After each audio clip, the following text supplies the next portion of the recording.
Assalamualaikum warahmatullahi wabarakatuh. Innal hamdalillah wassalatu wassalamu ala Rasulillah wa ala alihi wa sahbihi wa man tabi'ahum bi ihsan ila yaumil qiyamah. Kepada seluruh jamaah Masjid Al-Falah Cakir Jakarta Timur yang semoga Allah senantiasa memberikan kepada kita kelapangan hidup dan semoga Allah senantiasa memberikan kepada kita keberkahan atas setiap episode yang kita jumpai di dalam kehidupan. Yang kita khawatirkan bukanlah setiap masalah yang kita pasti dapatkan dalam kehidupan, tetapi yang kita takutkan dan kita khawatirkan ketika kehidupan kita minus dari keberkahan, maka masalah sekecil apapun kita tidak akan pernah mampu menyelesaikan. Inilah yang menjadikan kita memohon kepada Allah dalam setiap urusan kehidupan kita.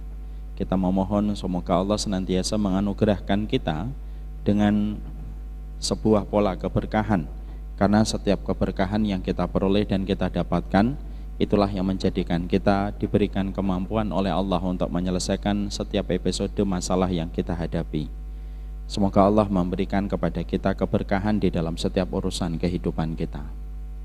Alhamdulillah, tentunya senantiasa kita bersyukur kepada Allah atas seluruh nikmat yang kita peroleh dan kita dapatkan.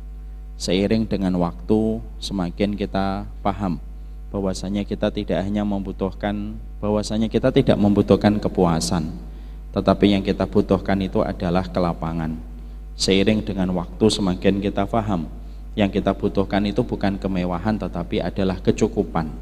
Dan seiring dengan waktu, semakin kita paham yang kita butuhkan itu bukan finansial yang berlimpah, tetapi kita mendapatkan kelapangan di dalam kehidupan kita. Tidak mungkin kita akan mendapatkan kecukupan, tidak mungkin kita akan mendapatkan kelapangan di dalam kehidupan kita, kecuali adalah bagaimana senantiasa kita menata rasa syukur kita kepada Allah dalam setiap perkara. Semoga Allah senantiasa memberikan anugerah kepada kita untuk senantiasa bersyukur atas setiap anugerah yang Allah berikan pada kehidupan kita, karena setiap kesyukuran itu pasti melapangkan, setiap kesyukuran itu pasti akan mencukupkan. Dan tidaklah setiap masalah yang kita dapatkan kecuali adalah salah satunya di dalam kita kehidupan ini kurang bersyukur kepada Allah. Semoga Allah memberikan kepada kita sifat kesyukuran. Amin insyaallah.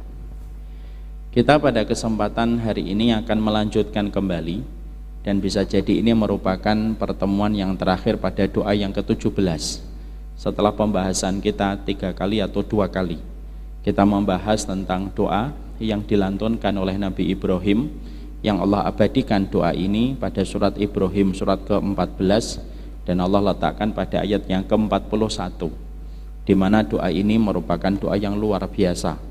Doa ini memberikan kepada kita banyak pelajaran, dan doa ini memberikan kepada kita banyak petunjuk yang kita tidak ketahui pada perjalanan hidup kita.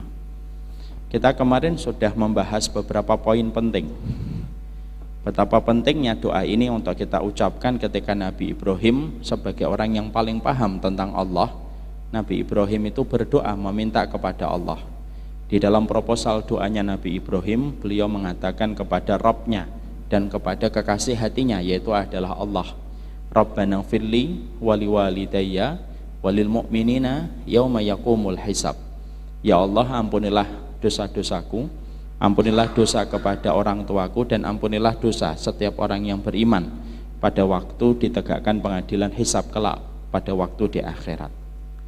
Kita tentunya ketika membahas tentang doa ini, karena doa itu perlu dimaknai supaya setiap permintaan kita betul-betul datang dari hati yang khusyuk. Karena permintaan yang datang dari hati yang lalai, yang berkonsekuensi tidak mengetahui makna pada setiap doa yang dia panjatkan, itu memiliki impact tidak dikabulkannya doa kita kepada Allah.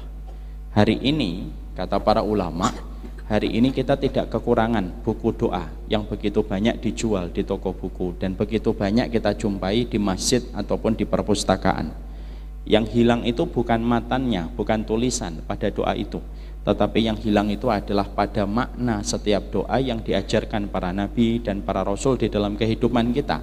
Akhirnya bisa jadi setiap tumpukan masalah yang kita dapatkan pada kehidupan itu bisa jadi disebabkan karena kurangnya mustajab doa yang kita panjatkan, Dan tidak mustajabnya doa itu bisa jadi karena kurang makna yang kita pahami di balik setiap permintaan kita kepada Allah. Inilah masalahnya. Makanya Syekh Utsaimin itu mengatakan, kalaulah setiap orang yang beriman mereka mampu memaknai setiap permintaan mereka, setiap doa mereka kepada Allah, maka tidak ada satu masalah kecuali akan diselesaikan dengan doa yang dia panjatkan kepada Allah. Masalah yang kita dapatkan itu akan terjadi kapan? Ketika doa kita tidak lagi mustajab.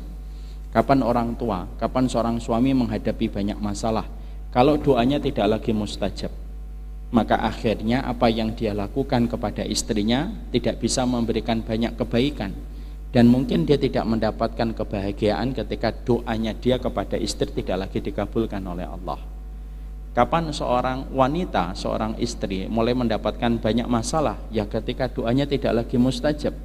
Akhirnya doa dan harapan dia kepada suaminya tidak dikabulkan oleh Allah. Satu persatu masalah itu akan timbul seiring tidak dikabulkannya setiap permintaan manusia kepada Allah. Kapan kita mendapatkan masalah tentang anak kita? Ya ketika kita menjadi orang tua, doa kita tidak mustajab.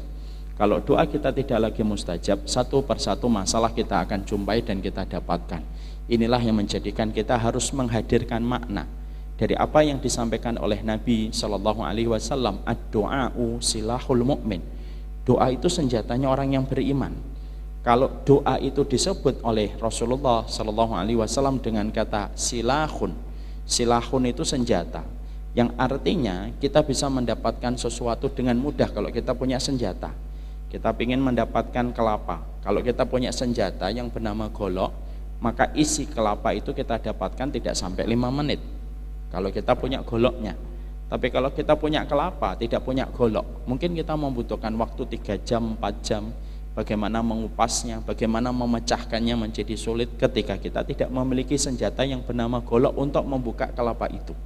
Inilah yang menjadikan Nabi, beliau memilih diksi kalimatnya itu tepat dan tidak ada yang salah pada setiap ucapan Nabi. Nabi tidak mengatakan doa itu melemparkan.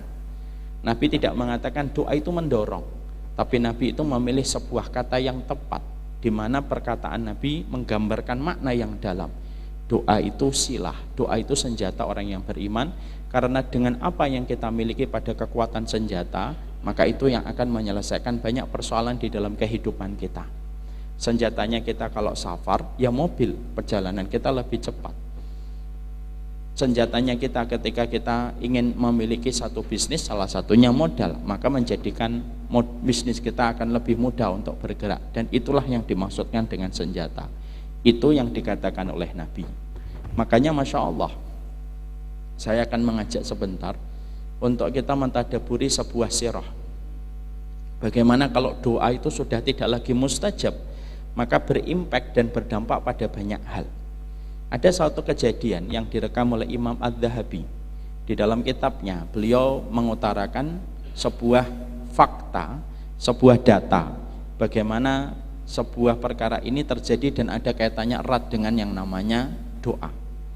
Ada satu kawasan dulu pada zaman Salaful Ummah, pada generasi 3 yang pertama, kawasan Irak ini merupakan salah satu kawasan yang luar biasa, diisi oleh banyak orang yang beriman dulu. Ya.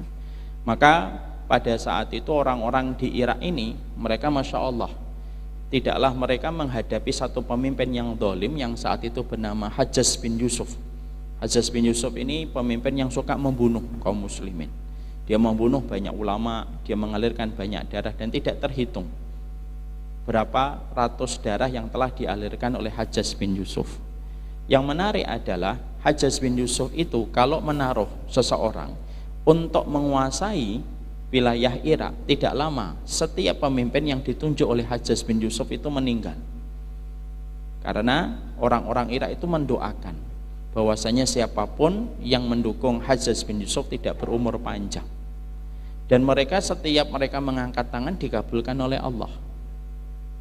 Yang menarik adalah setiap pemimpin yang ditunjuk oleh Hajjaj bin Yusuf ketika mengalami nasib yang tragis yang semacam ini, akhirnya membuat Hajjaj bin Yusuf itu berpikir panjang. Siapa yang akan saya tunjuk lagi menjadi pemimpin Irak? Kalau setiap pemimpin Irak mendapatkan doa dari penduduk Irak yang semacam itu. Akhirnya Hajjaj bin Yusuf akhirnya memiliki sebuah ide, dalam tanda kutip cemerlang. Dia menunjuk seseorang itu akan ditunjuk, kamu menguasai dan mengendalikan penduduk Irak. Orang yang ditunjuk oleh Hajjaj bin Yusuf mengatakan, jangan saya. Karena apa? Dia ketakutan untuk menghadapi doanya penduduk Irak yang terkenal mustajab saat itu, Pak. Doanya penduduk Irak itu mustajab. Maka akhirnya ketika dia ditunjuk, orang itu ketakutan. Tetapi Hajjaj bin Yusuf mengatakan, saya punya strategi, kamu tidak usah khawatir, kamu nanti akan memimpin Irak setelah strategi saya jalankan. Akhirnya pemimpin yang ditunjuk oleh Hajjaj bin Yusuf akhirnya menerima. Lalu akhirnya Hajjaj bin Yusuf, ketika ada pemimpin yang sebelumnya sudah meninggal dunia, Hajjaj bin Yusuf tiba-tiba mengeluarkan instruksi, mengeluarkan sebuah perintah kepada seluruh penduduk Irak. Seluruh penduduk Irak, tolong kumpulkan telur. Tolong kumpulkan telur. Yang kalian ambil dari rumah kalian masing-masing. Nanti telur yang kalian ambil itu kumpulkan di alun-alun yang ditunjuk oleh Hajjaj bin Yusuf. Siapapun di antara rakyat Irak yang tidak mengumpulkan telur, maka aku tebas kepalanya dan aku eksekusi. Maka penduduk Irak saat itu mereka berpikir, kenapa kita disuruh mengumpulkan telur? Tapi mereka akhirnya mengumpulkan telur. Tetapi mereka tidak paham kenapa mereka diperintahkan untuk mengumpulkan telur. Akhirnya mereka mengumpulkan telur pada tempat yang telah ditunjuk oleh Hajjaj bin Yusuf. Setelah mengumpulkan telur itu, maka Hajjaj bin Yusuf menginstruksikan siapapun satu rumah yang ketahuan tidak mengumpulkan telur akan diberikan hukuman, eksekusi dan hukuman yang berlanjut kepada keluarganya. Semua orang penduduk Irak mengumpulkan telur. Setelah semua telur itu terkumpul, Hajjaj bin Yusuf melihat dari kejauhan. Dia tersenyum. Rencana saya berhasil. Semua orang sudah mengumpulkan telur. Antum mikir telur itu akan dijadikan dadar gulung? Enggak, bukan itu. Maka pada saat itu penduduk Irak masih belum paham apa yang diinginkan oleh Hajjaj bin Yusuf. Akhirnya telur itu dibiarkan 1 kali 24 jam. Maka Hajjaj bin Yusuf mengeluarkan instruksi yang kedua.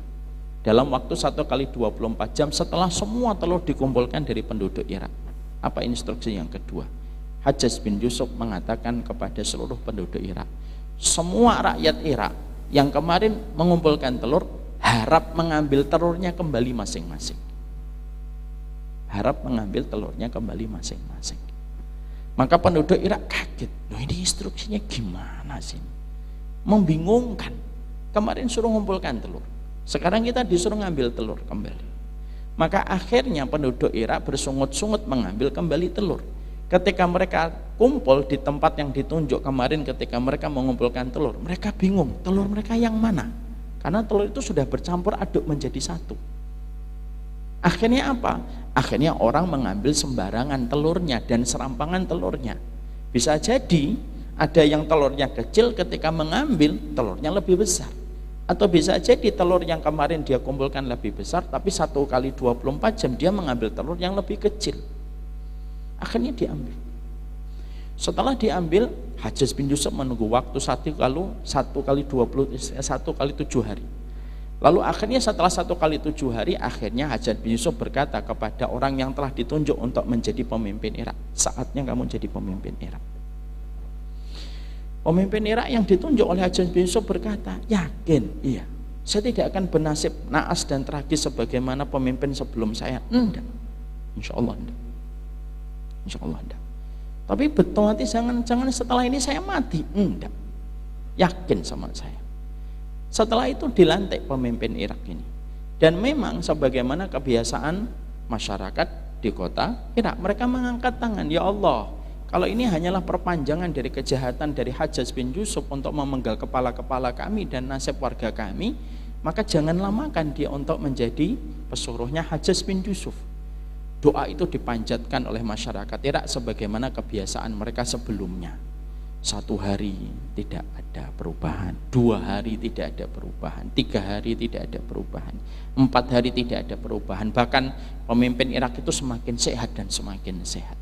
Sampai berlalu 1 bulan, 2 bulan, 2-3 bulan, sampai beberapa tahun dia memimpin Irak.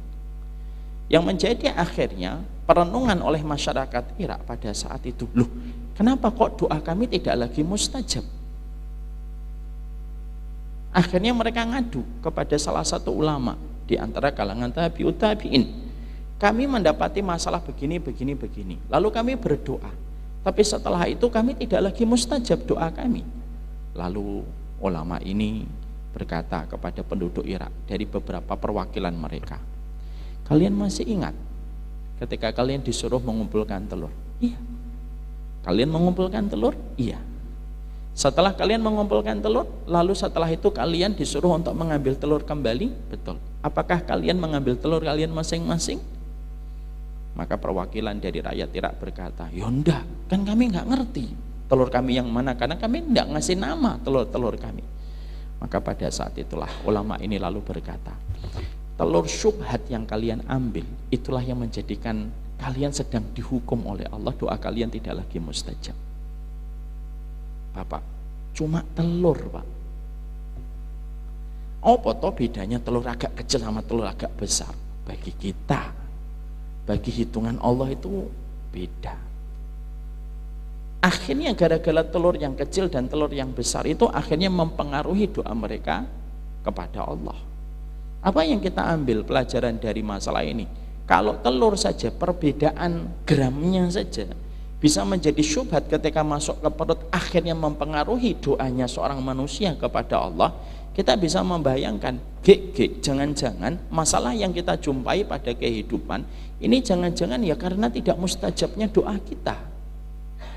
Karena sebenarnya masalah yang dihadapi oleh kita, masyarakat kita, mungkin bangsa kita yang kita cintai, itu mungkin adalah masalahnya karena doa kita sebagai bagian dari masyarakat dan sebagai bagian dari sebuah warga negara mungkin tidak lagi mustajab.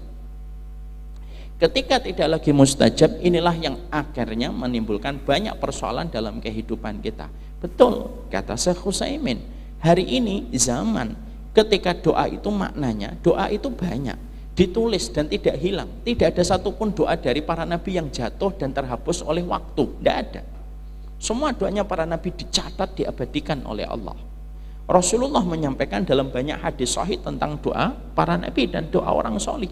Yang hilang itu adalah maknanya, yang hilang itu mustajabnya di dalam kita berdoa. Dan itulah yang mengkhawatirkan oleh Rasulullah. Makanya Nabi itu memposisikan perlindungan beliau dari 4 perkara, salah satunya dari doa yang tidak diistijabah oleh Allah. Makanya betul kalau Nabi SAW berdoa meminta perlindungan dari 4 perkara. Allahumma inni a'udzubika min ilmin la yanfa wa qalbin la yakhsha wa nafsin la tashba wa du'ain la yusma. Makanya Nabi sampai para ulama itu banyak sekali memberikan penafsiran dan syarah penjelasan tentang doa perlindungan Nabi ini. Nabi itu sampai meminta perlindungan, itu berarti betul-betul Nabi itu khawatir 4 perkara ini yang bisa merusak kehidupan manusia di hadapan Rabbnya pada kehidupannya. Apa itu? Ilmu yang tidak bermanfaat. Ilmu kalau tidak bermanfaat, terus apa yang kita harapkan dari ilmu kalau tidak lagi memberi berkah? Yang kedua, yaitu adalah dari hati yang tidak pernah khusyuk. Hati kalau tidak pernah khusyuk, sholatnya sulit diterima, ibadahnya menjadi sulit untuk mendapatkan kebaikan. Hati tidak khusyuk. Yang ketiga, nafsu yang tidak pernah kenyang. Kemudian 1, 2, 3 ini yang kita sepakat ini memang masalah merusak. Lalu yang keempat, wa min doain la yusma, dari doa yang tidak engkau dengarkan ya Allah. Dan itu disetarakan oleh Nabi dengan ilmu yang tidak bermanfaat, disetarakan keburukannya dengan nafsu yang tidak pernah kenyang, disetarakan oleh Nabi dengan hati yang tidak pernah khusyuk. Jadi doa yang tidak dikabulkan itu perkara kerusakan besar yang menjadikan kita semakin paham. Inilah pentingnya menghadirkan kembali arti makna pada doa, karena menghadirkan itu menjadi salah satu sebab mustajabnya doa kita kepada Rabb yang kita harapkan dalam segala sesuatu, membantu urusan kita dan tidak meninggalkan kita walaupun sekejap mata. Kemarin kita sudah mempelajari Rabbana firli wali walidayya, Rabbana firli wali walidayya. Kita sudah mempelajari, yang terakhir yang kita pelajari adalah kenapa Nabi Ibrahim mendoakan orang tuanya padahal orang tuanya dalam kondisi musyrik yang bernama Azar. Tentunya kemarin saya sudah menyampaikan di dalam tafsir setidaknya ada 4 takwil atau 4 perspektif tafsir ketika mengomentari doanya Nabi Ibrahim. Bahwasanya doanya Nabi Ibrahim ketika mengatakan Rabbana firli wali walidayya itu ditujukan kepada ibunya, karena ibunya Nabi Ibrahim itu beriman, berbeda dengan bapaknya Azar yang tidak beriman dan melakukan kesyirikan. Ibunya bernama Amilah, sebagaimana kata Imam Ibnu Asakir bahwasanya ibunya beriman. Yang kedua, itu doa diucapkan oleh Nabi Ibrahim ketika Nabi Ibrahim belum tahu bahwasanya orang tuanya itu dalam kondisi musyrik ketika menentang dakwah. Yang ketiga, doa itu dipanjatkan oleh Nabi Ibrahim ketika Nabi Ibrahim tidak tahu kalau akhirnya bapaknya sampai meninggal dunia itu musyrik. Dan sebagian ahli tafsir mengatakan Rabbana firli wali walidayya, karena Nabi Ibrahim itu mendoakan untuk orang tua yang pertama, yaitu Nabi Adam dan Hawa, bukan kepada orang tua biologisnya beliau. Itu kajian kita yang terakhir. Sekarang mari kita membahas kenapa di sini kita membahas walil mukminin. Jadi dalam surat Ibrahim 41 kita mengucapkan doa Rabbana firli wali walidayya walil mu'minin. Ini menarik sekali. Karena sesungguhnya ternyata doa ini tuh merupakan salah satu doa yang menghantarkan pahala kita secara cepat, itu doa ini. Dengan kebaikan dan kebesaran pahala dan banyaknya pahala yang kita peroleh ketika kita berdoa dengan doa ini. Mana yang menunjukkan besarnya keutamaan doa ini? Tidak terletak pada yang pertama ketika mengucapkan Rabbana firli, bukan yang kedua wali walidayya, tapi yang ketiga, yaitu ketika doa ini ditutup oleh Nabi Ibrahim dengan sebuah permintaan Rabbana firli wali walidayya walil mu'minin. Ya Allah, ampunilah saya, ampunilah kedua orang tua saya, dan ampunilah setiap orang yang beriman. Padahal Rasulullah Shallallahu Alaihi Wasallam menyampaikan di dalam satu riwayat Imam Tirmidzi, Innallaha kataba lil mu'minin wal mu'minat hasanat. Padahal Allah itu, Rasulullah itu mengatakan kepada kita, setiap kita mendoakan setiap orang yang beriman dan orang yang mukminah, maka kita setiap mendoakan satu orang, maka kita mendapatkan satu kebaikan. Lah kalau kita mendoakan walil mu'minin, berarti kita akan mendapatkan kebaikan pahala itu berdasarkan jumlah orang beriman yang hidup di atas muka bumi hari ini yang kita doakan ketika kita menyebutkan surat Ibrahim 41. Jadi doa ini ringkas, padat, tidak panjang, tapi pahala yang Allah janjikan dan Allah berikan kepada kita, kalau berdasarkan kepada hadis riwayat Tirmidzi, Allah memberikan kepada kita pahala berdasarkan jumlah orang beriman yang hidup pada zaman hari ini. Sebanyak orang beriman yang hidup pada zaman hari ini, sebanyak itu pula yang kita akan dapatkan pahalanya setiap kita mendoakan mereka di dalam doa ini. Makanya Imam Asy-Sya'bi, salah satu ulama besar itu Imam Asy-Sya'bi. Para ulama itu mengatakan, ulama-ulama besar itu ada Asy-Sya'bi, ada Makhul, ada Sa'id bin Musayyib, ada Abdullah bin Mubarak. Salah satunya Imam Asy-Sya'bi. Imam Asy-Sya'bi itu sampai beliau membaca surat Ibrahim 41, maka beliau lalu merubahnya sedikit supaya mendapatkan keutamaannya besar.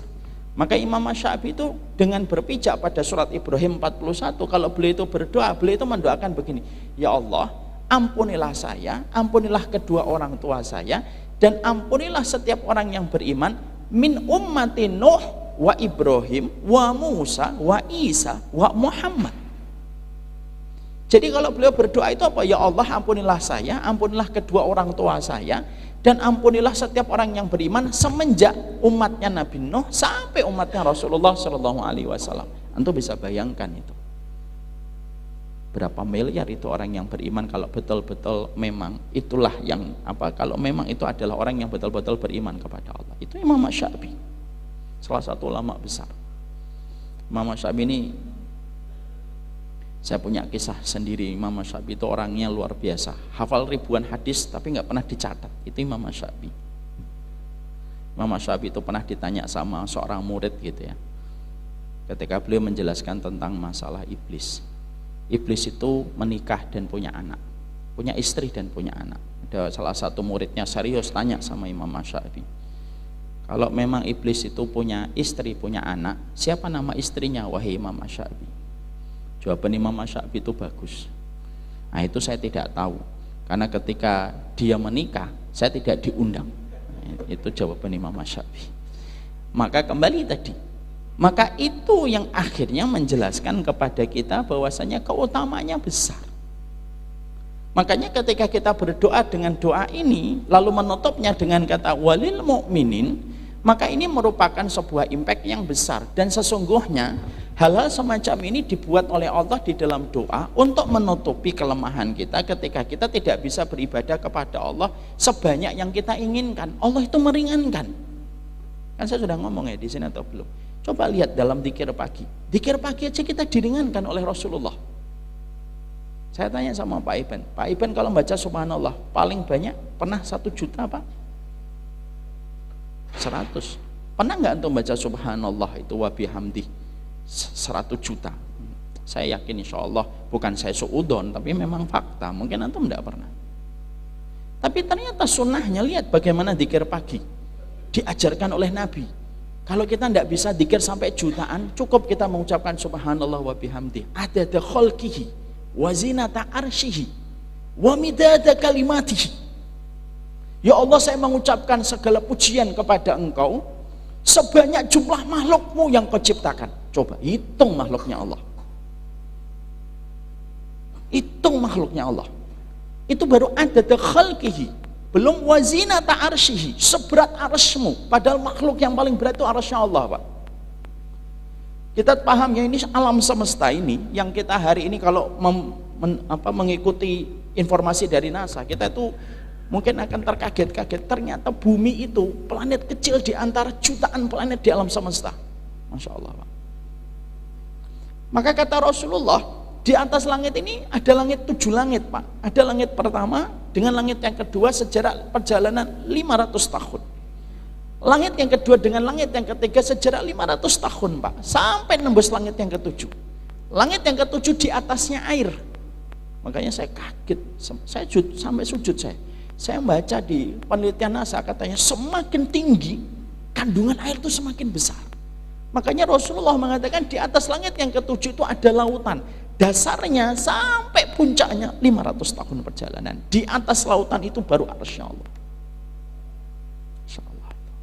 Lalu kita berzikir subhanallah wa bihamdi wa zinata arsyihi, seberat arsy-Mu ya Allah. Wa midada kalimati, sebanyak jumlah kalimat-Mu yang ada dalam kehidupan manusia. Coba bayangkan, Pak, nggak ada kalkulator yang bisa menghitung sebanyak apa itu. Kita, Pak, kalau males, Pak, ya mungkin ya memang males. Kita ini kalau berzikir pagi kalau paham, jangan hanya hafal. Loh, ini tuh luar biasa. Saya tuh kalau zikir pagi membaca pas zikir ini tuh langsung deg saya. Subhanallah wa bihamdi adada khalqihi wa zinata arsyihi wa midada kalimati. Kadang-kadang saya pakai dalam perkara yang lain, Pak. Kalau habis melakukan sesuatu yang saya merasa itu dosa, saya langsung astagfirullah wa atubu ilaih adada khalqihi wa zinata arsyihi wa midada kalimati. Ya Allah, saya beristighfar kepadamu sebanyak jumlah makhluk-Mu ya Allah, seberat arsy-Mu, dan sebanyak setiap kalimat yang bertebaran di atas muka bumi. Itu Allah ringankan, Pak. Sudah diringankan kayak gitu, nggak dikir pagi itu kebangetan gitu. Makanya akhirnya ketika kita membaca dalam surat Ibrahim itu walil mu'minin, itu luar biasa. Pada poin ini mengajarkan kepada kita kalau kita ingin mendapatkan kebaikan, doakan orang lain. Makanya salah satu di antara perkataan yang disampaikan para ulama salaf itu apa? Kalau kamu ingin doamu mustajab, minimal kamu doakan orang lain dengan apa yang kamu inginkan terjadi pada dirimu. Ketika kamu mendoakan orang lain, maka para malaikat akan mendoakan dirimu, dan doa yang diucapkan malaikat kepada dirimu lebih mustajab ketika kamu sebutkan dengan lisan kamu sendiri. Ya. Jadi begitu. Makanya dalam kitab Qawaid Quraniyah, Syekh Umar Muqbil itu menerangkan satu riwayat ya. Dulu para ulama salaf itu, para ulama terdahulu, kalau mereka ingin mendapatkan sesuatu, uniknya mereka itu apa? Karena pahamnya mereka tentang ilmu, mereka tidak pernah langsung berdoa. Misalkan mereka ingin nikah dengan seseorang, maka mereka tidak langsung mengatakan, ya Allah, luluhkanlah hatinya supaya menikah dengan saya.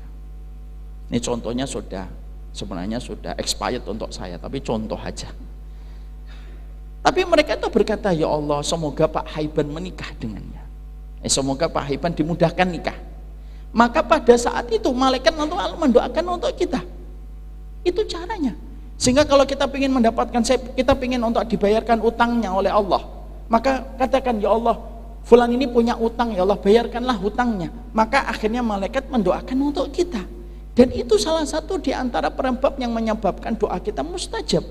Makanya ketika kita berdoa dengan surat Ibrahim 41, kita ini sedang mendapatkan doa ampunan yang diucapkan setiap malaikat yang mewakili satu orang mukmin yang kita doakan di dalam doa ini.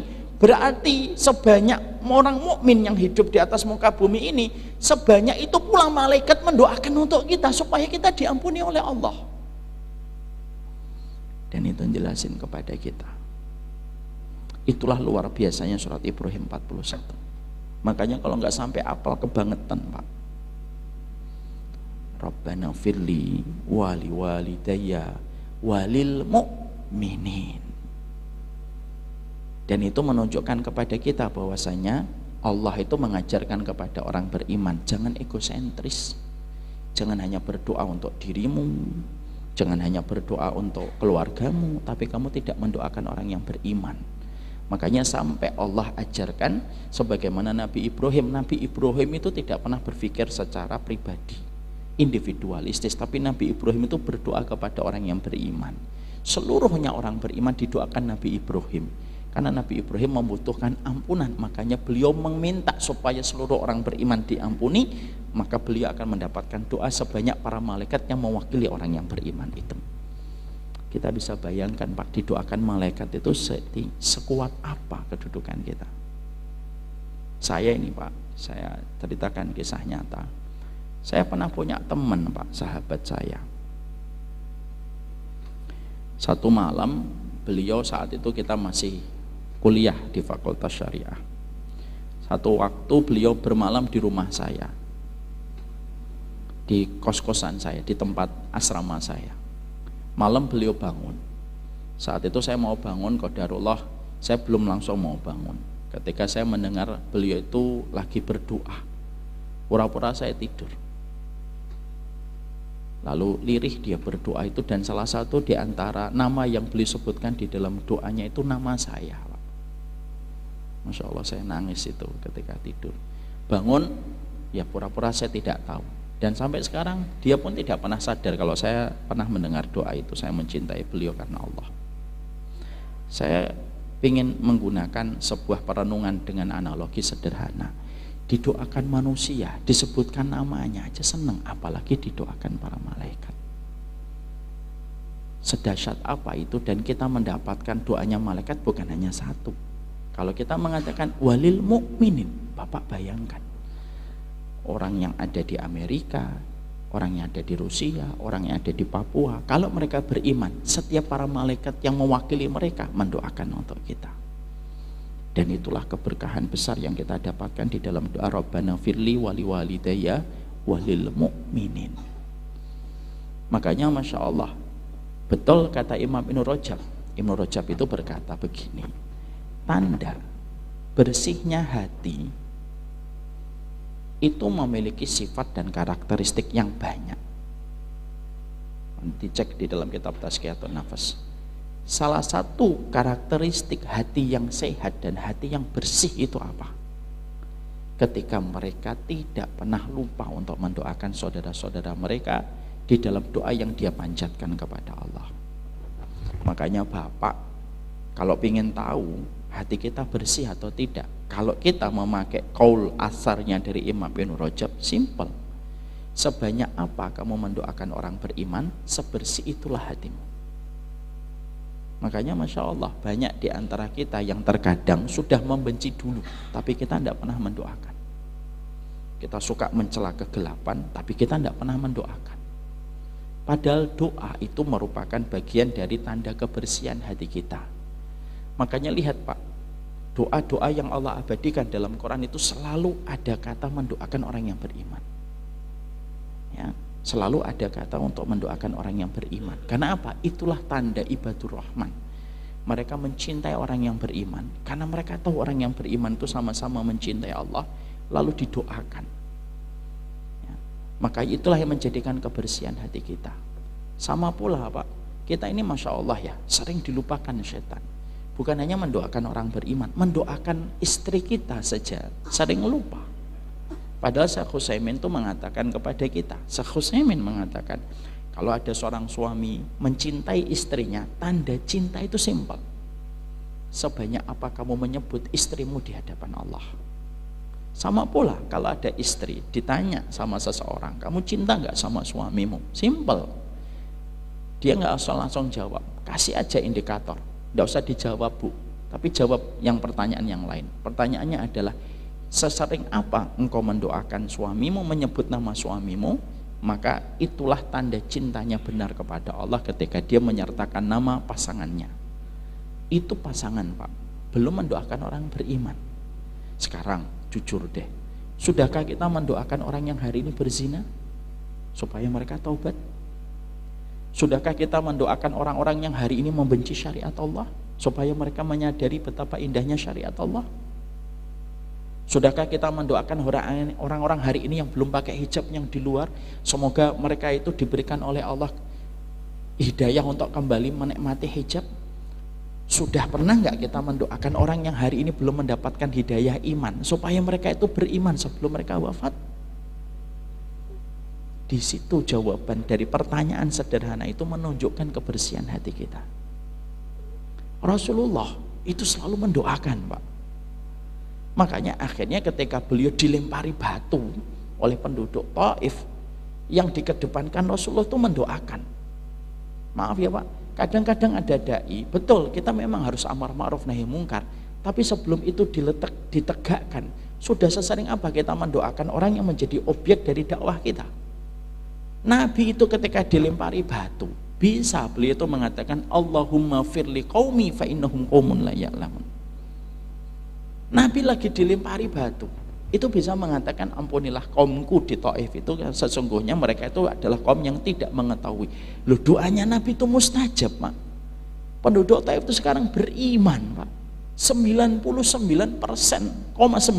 itu penduduk Taif beriman. Dan para ulama kalau menerangkan Taif itu selalu tidak pernah lepas dari riwayat Muslim ketika Nabi mendoakan penduduk Taif, walaupun mendapatkan tawaran dari malaikat Jibril untuk membalikkan Taif. Karena semangatnya Nabi itu apa? Islah. Selamatnya Nabi, spiritnya Nabi itu, semangatnya Nabi itu islah. Semangatnya Nabi itu bukan merusak. Nah sekarang kita ini sudah mendoakan belum? Kita kadang-kadang mengharapkan anak kita begini, anak kita begitu, tapi kita tidak mendoakan. Susah Pak. Makanya saya pernah mendapati sebuah kisah nyata ini. Ada kisah nyata, ada dua orang yang mereka bukan bersaudara tapi bersahabat akrab. Ini kisah nyata. Orangnya dua-duanya masih hidup. Lalu mereka itu karena saking bersahabat, universitasnya sama, ngambil jurusannya pun sama. Ngambil jurusan itu pun sama Pak. Menikahnya pun tidak terlalu berbeda, jarak antara pernikahan berdua. Ya, saking mereka betul-betul sudah betul-betul kayak sahabatan. Kalau bahasa kita dulu CS-an Pak. Kalau bahasa hari ini soulmate-nya. Kalau dulu CS saya itu. Kalau tahu CS berarti Anda sudah tua kayak saya. Loh, sampai akhirnya mereka punya anak. Loh, qadarullah itu ya anaknya itu undang-undi Pak. Beda cuma beberapa bulan aja.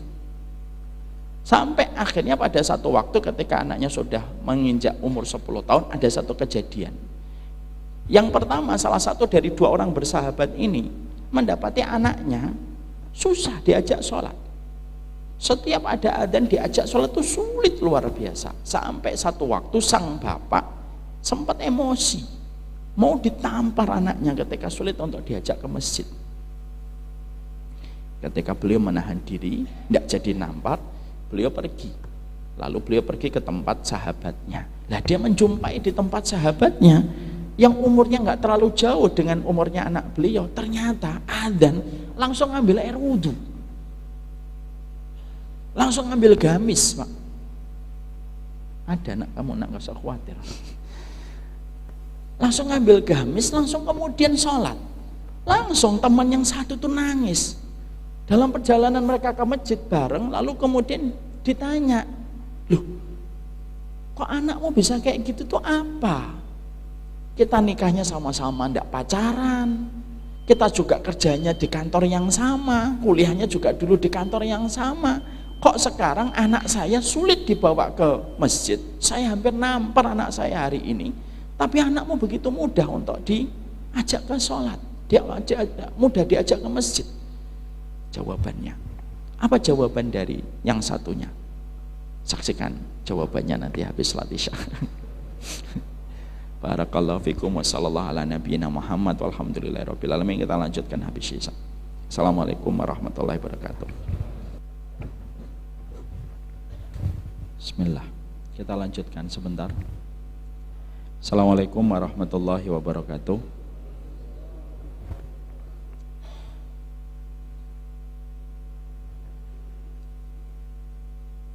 Kita melanjutkan apa yang tadi kita sampaikan. Disitulah akhirnya salah satu di antara sahabat berdua ini akhirnya menjawab apa yang menjadikan anaknya begitu mudah diperintahkan untuk sholat, diajak ke masjid. Maka ketika mereka kembali meraba apa penyebab dan yang bisa menyebabkan kondisi itu bisa berbeda, akhirnya salah satunya mengatakan, saya sebelum mendapatkan anak tidak ada doa yang paling sering saya lazimi. Ketika saya menikah, ketika akhirnya anak saya mengandung, sampai akhirnya anak saya dilahirkan, sampai akhirnya anak itu bertumbuh kembang, kecuali saya melazimi surat Ibrahim ayat 40. Rabbi ja'alni muqimas shalah wa min dzurriyyati rabbana wa taqabbal du'a. Tadi yang diucapkan oleh imam di rakaat yang pertama. Dan ternyata ketika jawaban itu disampaikan, maka salah satunya mengatakan, inilah doa yang sebenarnya jarang saya panjatkan kepada Allah ketika istri saya mengandung, ketika anak saya dilahirkan sampai anak saya bertumbuh kembang. Disitulah kita akhirnya mendapatkan betapa besarnya pengaruh doa bisa membentuk di dalam kehidupan kita, dan terutama ketika kita berdoa dengan doa-doa yang ada di dalam Al-Quran. Setelah kita mengetahui betapa besarnya kekuatan doa yang ada pada surat Ibrahim 41 ketika kita membedah ayat walil mu'minin, maka pertanyaan kita adalah kenapa yang terakhir ditutup dengan wa yauma yaqumul hisab, yaitu adalah ketika nanti pada waktu hisab itu didirikan. Padahal kita paham bahwasanya urusan akhirat itu bukan hanya hisab, ada mizan, ada sirat, dan itu merupakan bagian dari kejadian demi kejadian yang berlaku pada kehidupan manusia ketika mereka berada dalam pengadilan Allah kelak nanti di akhirat. Kenapa yang disebutkan bukan wa yauma yaqumul mizan? Kenapa bukan wa yauma nasirul as-sirat? Kenapa yang kita ucapkan di akhir doa itu oleh Nabi Ibrahim? Nabi Ibrahim menyebutnya hisab dulu, tidak menyebutkan sirat, tidak menyebutkan mizan. Beliau tidak menyebutkan ketika nanti manusia di haud, tapi yang disebutkan oleh Nabi Ibrahim adalah wa yauma yaqumul hisab. Maka ada jawaban dari para ulama yang sangat indah. Beliau mengatakan karena Nabi Ibrahim menyebutkan proses awal manusia ketika manusia itu dikumpulkan pada pengadilan Allah, proses awalnya itu hisab. Maka ketika manusia itu sudah ringan hisabnya, ketika dia diampuni, ketika dia mendoakan orang beriman, lalu doa itu mustajab sampai akhirnya dia didoakan para malaikat untuk dia supaya dia diampuni pada waktu hisab. Orang kalau sudah hisabnya ringan, siratnya menjadi ringan, mizannya menjadi ringan, dan urusan setelah itu menjadi gampang. Makanya Nabi Ibrahim tidak menyebutkan wa yauma yaqumul mizan, tapi yang disebutkan adalah wa yauma yaqumul hisab. Karena hisab itu tonggak pertama, Pak. Kalau terminal pertama pada pengadilan akhirat itu sudah kita dimudahkan, maka terminal-terminal berikutnya itu menjadi lebih mudah. Dan itulah yang menjadikan Nabi Ibrahim, orang yang paham tentang Rabb-nya, memilih doanya ditutup dengan kata wa yauma yaqumul hisab. Makanya kita paham ya, hisab itu merupakan salah satu di antara fase yang paling menegangkan manusia. Tidak ada fase yang paling menegangkan manusia kecuali yang pertama adalah ketika manusia dikumpulkan pada waktu dihisab. Makanya ketika kita mendapati banyak sekali riwayat yang menerangkan tentang hisab, kita menjumpai orang ketika dibangunkan dari kuburnya lalu akhirnya dikumpulkan, itu hari yang paling menegangkan dan paling menakutkan yang menimpa pada kehidupan manusia. Manusia nanti dikumpulkan dalam kondisi yang berbeda-beda. Ada yang dikumpulkan dari kuburan mereka dalam kondisi buta. Ada yang dikumpulkan dalam kondisi kepala jadi kaki. Ada yang dikumpulkan dalam kondisi sepoyongan sebagaimana orang yang mabuk. Dan itu beda-beda. Kenapa dikumpulkan dalam kondisi buta? Ya karena ketika di dunia tidak pernah peduli tentang ilmu syar'i yang membahas tentang akhiratnya. Kenapa dikumpulkan dalam kondisi sempoyongan mabuk? Karena dia makan riba dan tidak bertobat sampai meninggal dunia. Ada yang nanti dikumpulkan oleh Allah dalam kondisi wajahnya tidak memiliki daging, muz'atul lahmin. Kenapa mukanya tidak memiliki wajah? Karena kebanyakan meminta-minta ketika di dunia. Ada yang dikumpulkan pada waktu hisab ketika digelar oleh Allah, mereka sebagaimana semut, wajahnya wajah manusia, kata Rasulullah di dalam syarat yang sahih. Karena ketika hidup di dunia dalam kondisi sombong. Itu semuanya terjadi pada waktu hisab. Matahari didekatkan, itu pada waktu hisab. Sampai ketika keringat itu menetes sesuai dengan tingkat dosa yang dilakukan manusia. Ada yang keringatnya sampai mata kaki, ada yang keringatnya sampai ke pinggul, ada yang keringatnya sampai ke leher. Itu berdasarkan kemaksiatan manusia, dan itu pun terjadi pada waktu ketika manusia dikumpulkan pada waktu hisab. Khutbahnya iblis untuk melepaskan semua tuduhan yang dialamatkan kepadanya itu pada waktu hisab. Pertengkaran suami istri ketika mereka tidak saling membackup dan menasihati di dalam ketaatan sampai mereka bertengkar hebat, itu pada waktu hisab, Pak. Alakhillau yauma idzin ba'duhum li ba'din adu ilal muttaqin. Orang yang saling mencintai nanti saling bertengkar hebat kecuali orang yang bertakwa. Itu pada waktu hisab. Ketika nanti orang mengikuti atasannya lalu atasannya menyesatkan dia dari jalan Allah yang lurus, lalu terjadi pertengkaran hebat, itu juga terjadi di waktu hisab. Sampai manusia saling menggadekan keluarganya, itu juga pada waktu hisab, Pak. Sebagaimana yang Allah sebutkan di dalam salah satu ayatnya, bahwasanya yawaddul mujrimu law yaftadi min adabi yauma idzin bibani. Orang itu nanti menggadekan anaknya, menggadekan istrinya, menggadekan temannya, supaya teman-teman itu bisa menebus dirinya dari adab neraka. Itu pun di waktu hisab, Pak. Jadi waktu hisab itu paling menegangkan, karena lapisan demi lapisan peristiwa pada waktu hisab itu begitu bertubi-tubi. Sebagaimana kalung mutiara yang dipotong, maka jatuhnya itu bertubi-tubi. Bapak kalau ngelihat kalung mutiara dipotong, maka jatuhnya tidak ada jeda, jatuhnya langsung tek tek tek tek. Itulah hisab, Pak.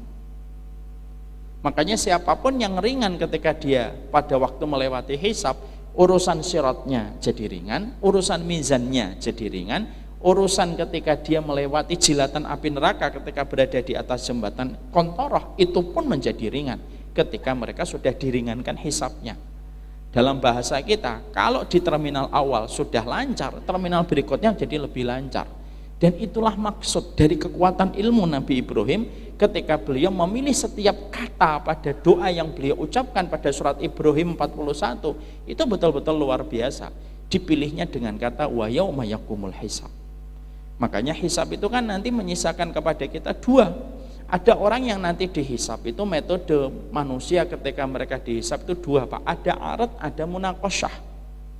Yang paling beruntung arat. Arat itu apa? Ditampakkan dosanya, tapi cuma ditampakkan saja. Ketika dia sudah bertaubat kepada Allah sebelum meninggal dunia dan taubatnya diterima, maka ditampakkan saja dosanya, tapi setelah itu dimaafkan oleh Allah. Itu namanya arat, Pak. Tidak ada pertanyaan, tidak ada penyidikan, itu namanya arat. Itu namanya yuhasabu hisabay yasira, yaitu dihisab dengan hisab yang ringan itu. Jadi nanti dia berdiri di hadapan Allah. Berdirinya berapa tahun? Arba'ina sanatan. Kita nanti berdiri dalam pengadilan Allah ketika hisab itu 40 tahun. Sakhisatan abasarahum ila sama. Pandangan kita menengadah ke langit gini di pengadilan Allah itu selama 40 tahun ketika dihisab. Orang kalau hisabnya ringan itu namanya arat, kata Rasulullah. Arat itu gimana? Ini dosamu, ini dosamu, ini dosamu, ini dosamu. Iya, aku hapuskan. Karena kamu telah bertobat kepadaku. Ini namanya arat, Pak. Ada yang kedua, Pak, yang kita khawatir dan itulah yang menjadikan kita berlindung darinya. Yang kedua namanya munaqasyah. Munaqasyah itu apa? Metode hisab yang Allah berlakukan kepada mereka yang melakukan kemaksiatan, kesyirikan, kekufuran, tidak bertobat sampai mati, mereka nanti dimunaqasyah. Munaqasyah itu disidik, Pak, sama Allah. Makanya siapapun kalau sampai Allah tanya lebih lanjut, kok ada pertanyaan, lalu pertanyaan itu dijawab sama manusia, lalu didebat sama Allah, kata Rasulullah, waman siapapun yang didebat oleh Allah, waman husiba faqad utiba. Kata Rasulullah dalam satu keterangan Aisyah, siapapun ketika dia dihisab lalu didebat oleh Allah, maka tidak ada tempatnya kecuali neraka. Itu di waktu hisab, Pak. Itu pada waktu yang paling menegangkan. Siapa Ustadz orang yang pernah didebat oleh, siapa nanti orang yang akan didebat oleh Allah? Salah satunya hadis yang terkenal yang sering diucapkan oleh banyak Ustadz, yaitu ketika Nabi menyampaikan, inna awalan nasi yuqda yaumal qiyamati salasatun. Orang yang pertama kali diputuskan nasibnya untuk menuju ke neraka itu ada 3, Pak. Mungkin sebagian dari kita sudah paham hadis ini. Itu bukan pezina, bukan peminum khamr, bukan pula pembunuh, bukan. Walaupun mereka nanti juga berakhir ke situ kalau tidak bertobat. Yang dipanggil oleh Allah pertama, rajulun qatala fi sabilillah. Orang yang berperang di jalan Allah. Ya, fa'arafahu ni'amahu fa'arafah. Ketika dihisap oleh Allah, Allah perlihatkan, ini loh nikmat yang harusnya kamu dapatkan. Karena orang kalau sudah berjuang pada kalimat Allah, seharusnya tidak ada tempat untuknya kecuali adalah surga yang paling tinggi. Kenapa? Derajat yang paling dekat dengan derajat kenabian itu derajatnya para syuhada. Lalu Allah menyampaikan, farahuni mahu fa'arafaha faqala lahu. Lalu Allah tanya dalam hisab. Kalau udah ditanya ini bahaya, Pak. Makanya kalau kita berdoa itu kadang-kadang sederhana, ya Allah supaya engkau tidak bertanya dan tidak menyidikku di yaumul hisab. Itu salah satu tanda keberuntungan. Allah nanya, ma'amil tafi. Lu dulunya kamu ngapain? Orang itu jawab, qataltu.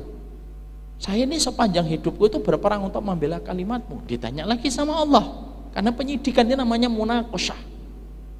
Ditanya lagi sama Allah, untuk siapa?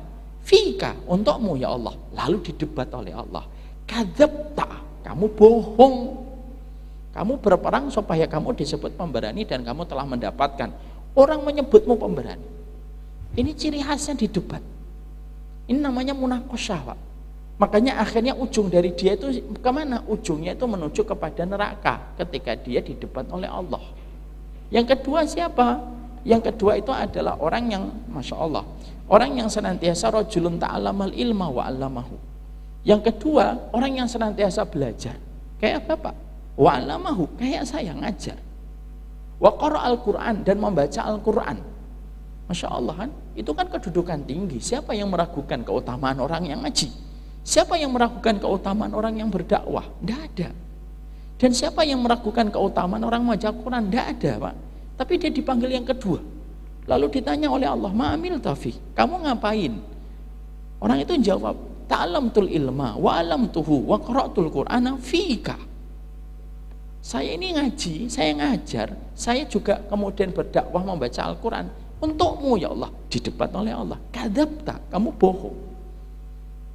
Kamu bohong, kamu itu ngaji, kamu itu berdakwah, kamu baca Quran supaya disebut sebagai orang yang alim dan sebagai orang yang qari. Dibenamkan wajahnya, dilemparkan ia ke dalam neraka. Ini namanya munaqashah, Pak. Dan ini yang paling berat. Jadi peristiwa yang paling panjang itu peristiwa hisab, Pak. Makanya nanti ketika pada waktu dihisab ada 2 orang yang dipanggil oleh Allah, kan ada yang dipanggil oleh Allah. Ada 2 orang yang diperlihatkan oleh Allah dulu gambaran surga dan neraka yang ada itu kayak apa. Jadi Allah itu menggelar dulu tester. Ini loh surga ini kamu udah ngelihat, itu neraka ada kelihatan. Tapi kemudian Allah menggelar dulu dengan sebuah peristiwa.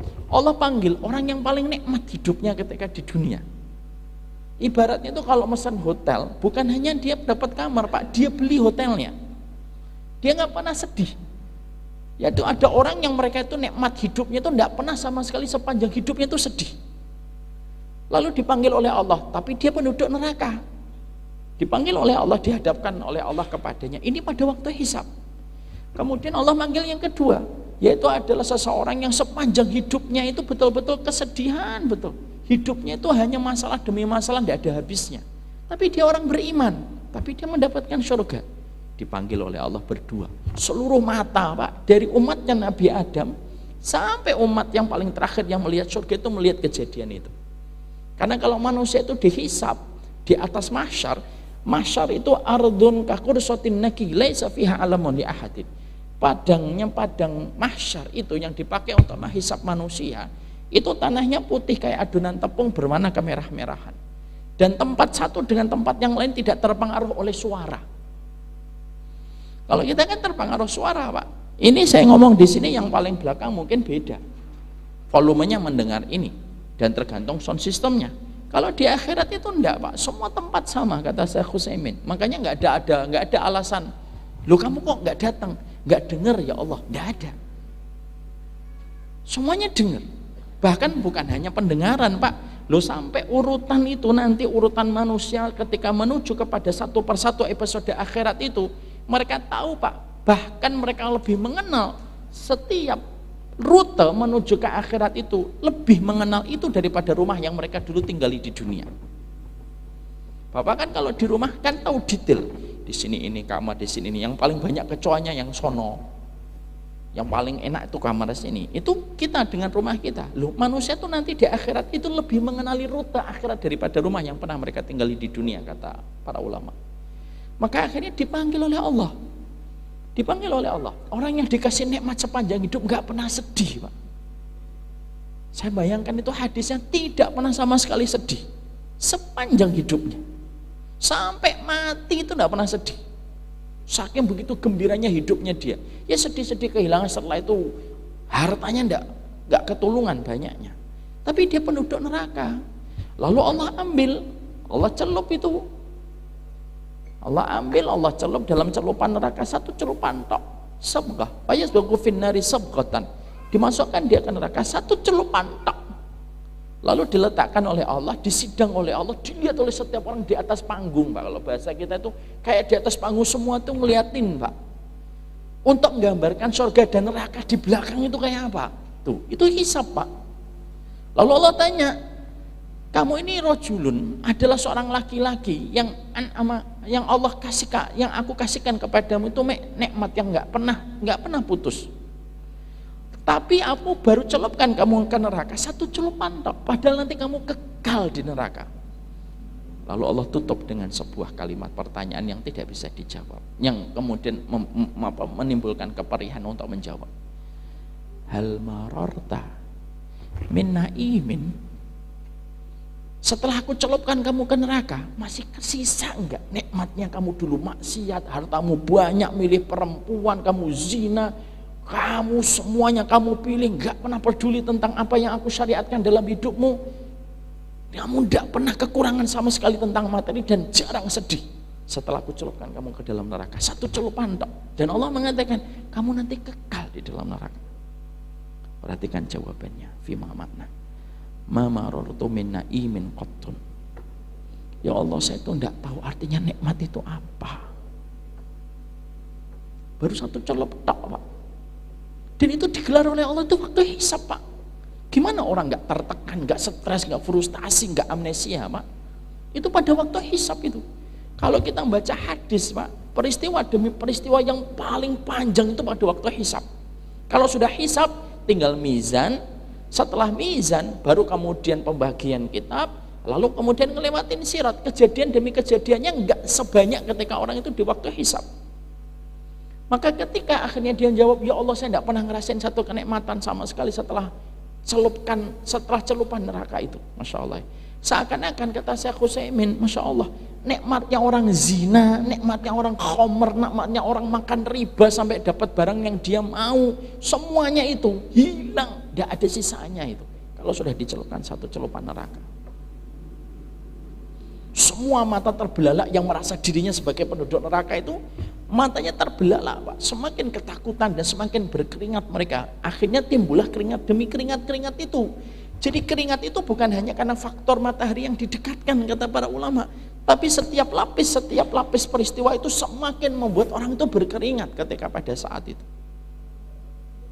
Lalu yang kedua dipanggil oleh Allah, kamu orang yang paling sengsara, gak pernah diperduliin sama orang, datang tak dijemput, pulang tak diantar gitu ya.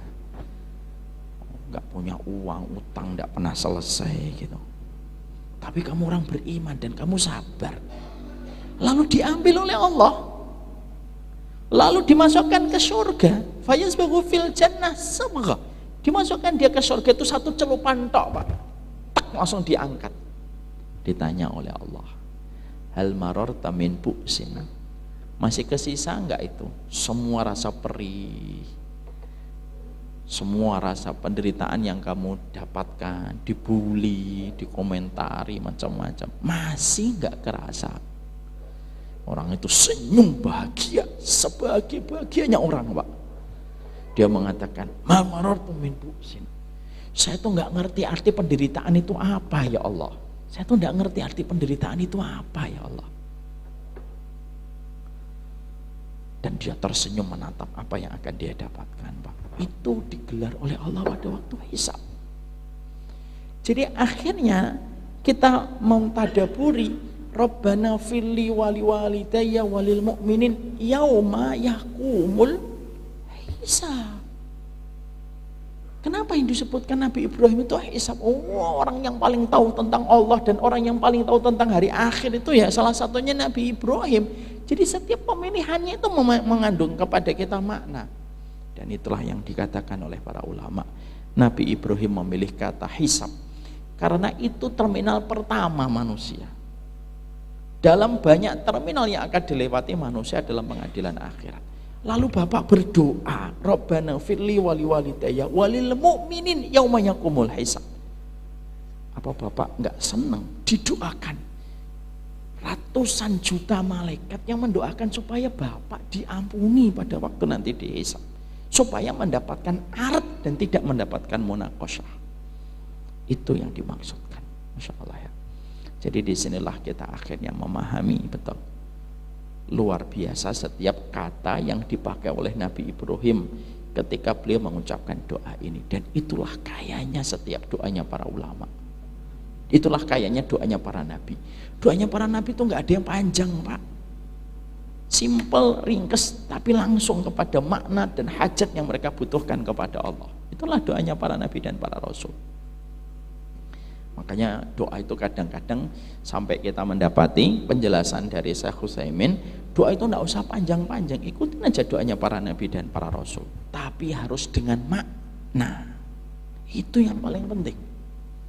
Kita ini kadang-kadang kalau berdoa itu sajaknya panjang betul, tapi nggak ada maknanya, itu yang hilang. Kita minta diampuni atau minta surga, ya Allah, saya menuju kepada surgamu dalam perjalanan yang panjang dan meletihkan. Terseok-seok, terbentur-bentur saya dengan masalah, ya Allah, izinkanlah saya masuk ke surgamu. Kepanjangan. Allahumma inni as'alukal jannah. Tapi maknanya itu harus kita pahami. Simple, ringkes. Dan itulah yang menjadikan kita memahami surat Ibrahim 41. Paham ya Pak semuanya ya? Kenapa dimulai dari Robbana? Sudah kita bahas. Kenapa dimulai ighfirli? Ampunilah saya dulu. Kenapa kok Nabi Ibrahim memilih ampunilah saya dulu? Sudah kita bahas. Kenapa ada kata wali walidayya bukan wali abawaya? Sudah kita bahas. Kenapa Nabi walil mu'minin? Hari ini kita bahas. Karena itu menunjukkan kebersihan hatinya seorang Nabi Ibrahim. Para nabi itu bersih hatinya, gak ada dendam. Dan tidak ada keinginan mereka kecuali adalah menginginkan iman kepada setiap orang. Dan sampai yang kita tutup closing dari ayat ini adalah walil mu'minin yauma yaqumul hisab. Nah, jadi Bapak sudah paham alur ilmunya. Nanti Bapak pulang ke rumah, Bapak bisa cerita kepada istrinya, kepada temannya gitu. Inilah maksudnya Rabbana firli wali walidayya walil mu'minin yauma yaqumul hisab. Ya. Tapi tidak usah nanti kita sok nanya-nanya teman kita. Mau tahu nggak kenapa di dalam surat Ibrahim 41 itu wa yauma yaqumul hisab? Nggak tahu kan? Makanya jangan bodoh, jangan gitu juga. Jangan gitu juga.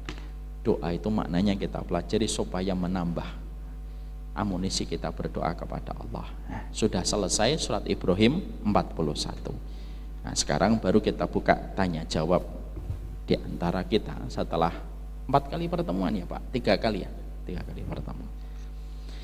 Kita akan menjawab satu persatu pertanyaan. Moga-moga masih cukup waktunya. Alhamdulillah, saya juga ingin menyampaikan kabar gembira Istri saya alhamdulillah dengan izin Allah sudah melahirkan anak yang ke-8. Antum jangan bilang Masya Allah ya. Masya Allah, alhamdulillah. Nah yang ke-8 kemarin lahir pada hari Senin jam 11 malam di rumah. Alhamdulillah beliau pengen di rumah. Alhamdulillah di rumah kemarin lahir anak laki-laki. Namanya Umar Aufar Turaifi. Semoga menjadi anak-anak yang solih dan solihah insyaallah, bermanfaat untuk agama Allah dan untuk bangsa yang kita cintai. Masih ada yang ke-9 Ustaz ya. Biarlah Allah yang mengetahui itu. Sekarang kita jumpa.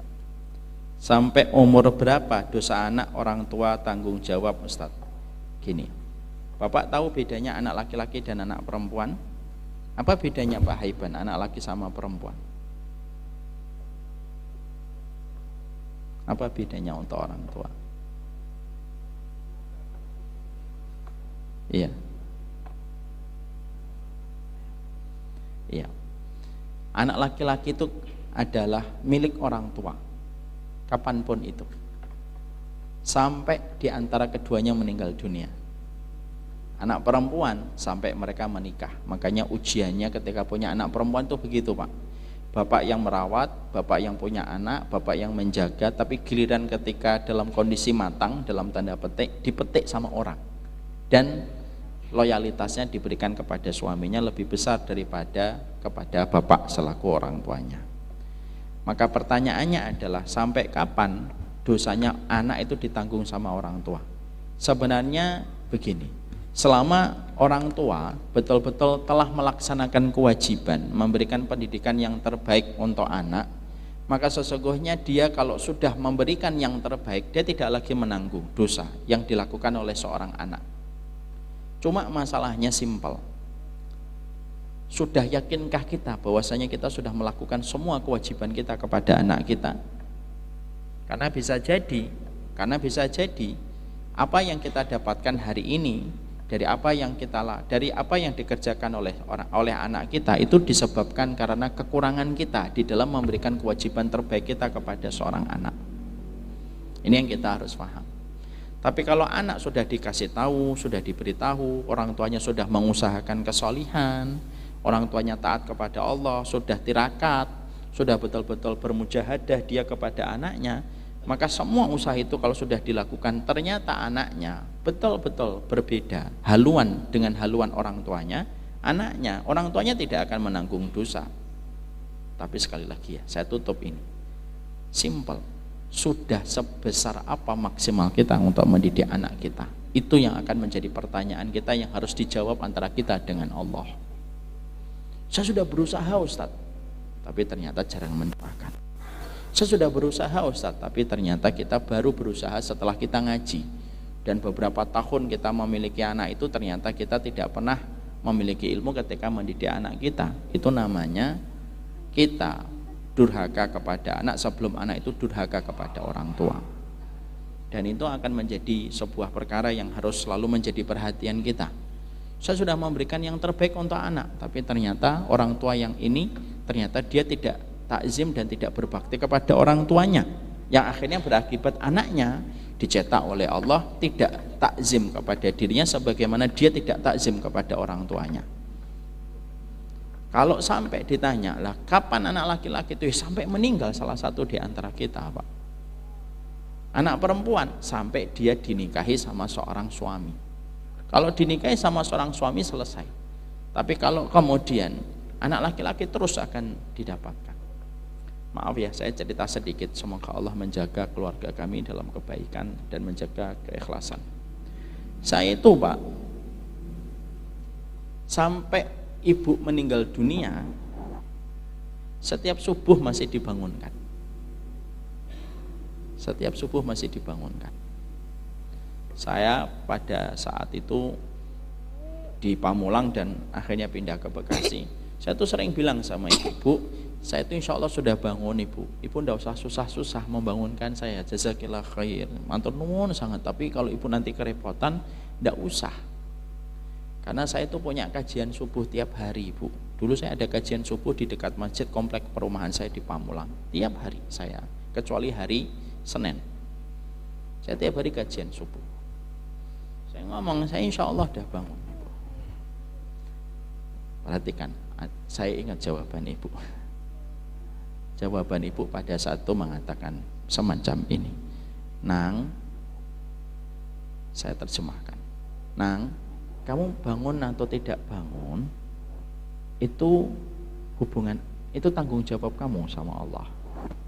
Itu tanggung jawab kamu sama Allah. Tapi ibu menelpon kamu selama ibu ada pulsa, itu kewajiban ibu.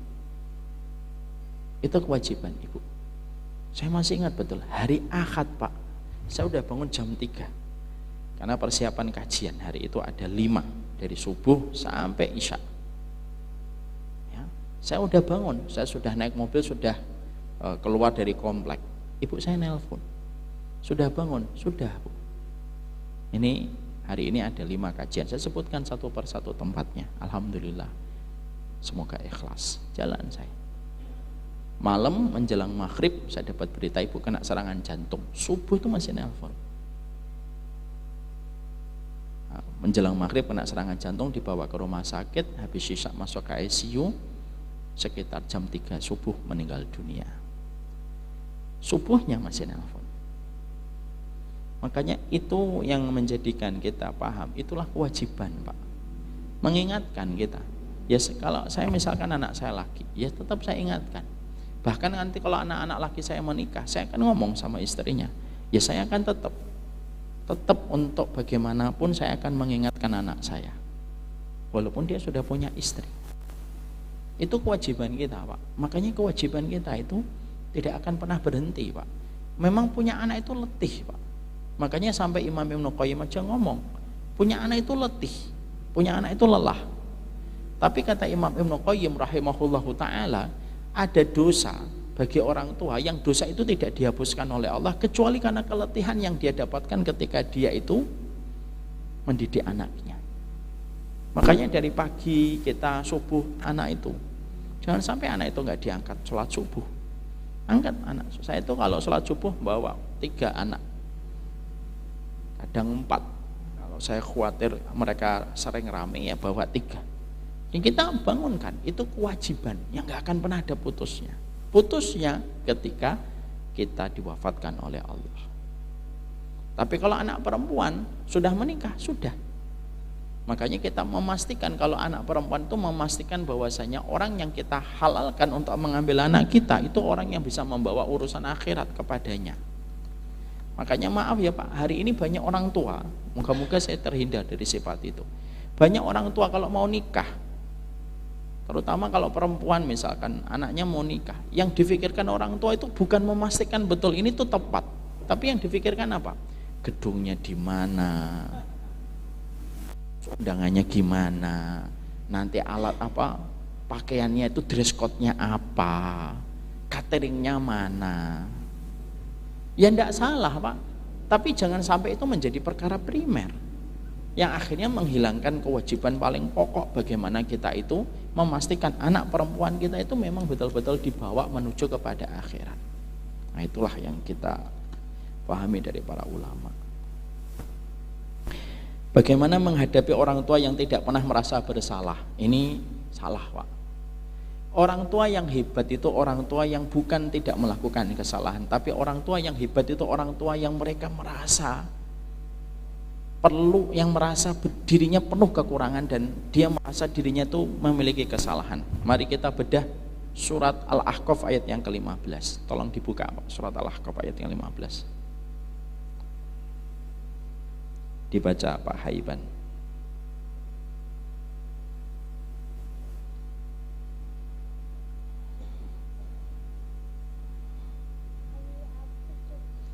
Ayat yang ke-15.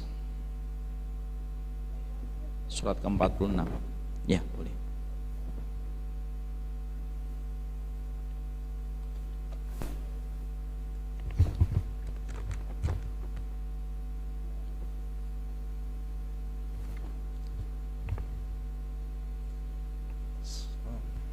Artinya aja. Bismillahirrahmanirrahim. Kami wasiatkan kepada manusia agar berbuat baik kepada kedua orang tuanya Ibunya telah mengandungnya dengan susah payah dan melahirkannya dengan susah payah pula. Mengandung sampai menyapihnya itu selama 30 bulan. Teruskan. Lalu berdoa. Oke, sebentar.